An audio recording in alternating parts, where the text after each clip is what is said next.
Dire la vérité sur son body count ou sur le nombre d'ex qu'elle a connu. Si vous avez remarqué, quand vous rencontrez une femme de nos jours, les 3 quarts du temps, elle va dire qu'elle a connu que 3 hommes ou qu'elle a eu que 3 ex. C'est pour ça qu'à mon sens, se concentrer sur le body count, c'est biaisé parce que les femmes ne disent pas la vérité sur le nombre d'ex qu'elles ont eu dans leur vie. Même quand une femme est vierge aujourd'hui, il faut savoir qu'une femme peut mentir sur sa virginité. En allant se faire au coup de l'hymen, en mettant, je sais pas moi, des capsules de sang pour le saigner au premier rapport.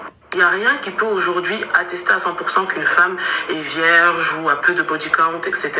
Après, il y a des femmes qui vont assumer, mais elles sont rares. Et généralement, c'est les travailleuses du sexe, c'est-à-dire celles qui vont exercer des métiers que vous connaissez déjà. Mais sinon, généralement, une femme va jamais se mettre devant toi et te dire qu'elle a connu énormément d'hommes, etc.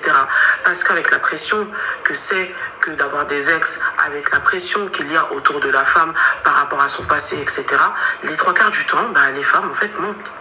Selon moi, aucune femme aujourd'hui ne va dire la vérité sur son body count ou sur le nombre d'ex qu'elle a connu. Si vous avez remarqué, quand vous rencontrez une femme de nos jours, les 3 quarts du temps, elle va dire qu'elle a connu que 3 ans. Elle dit que ça ne sert à rien de parler de body count.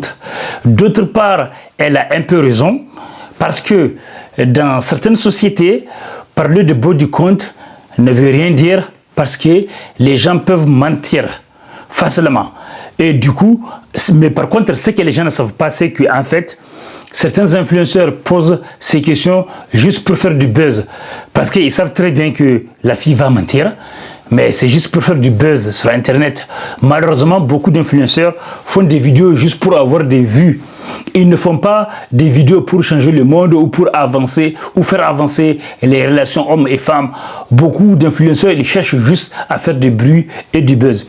Par contre, ça peut avoir aussi un côté positif. Pourquoi?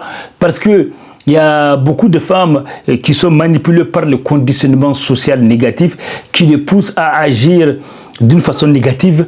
Mais grâce à ça, elles vont savoir que même si les hommes ne parlent pas trop de leurs critères, savoir que les hommes ont des critères aussi et des attentes. Comme ça, ça va équilibrer un peu. Parce que les femmes parlent beaucoup de leurs critères, mais les hommes ne parlent pas beaucoup de leurs critères. Pourtant, les hommes ont des critères.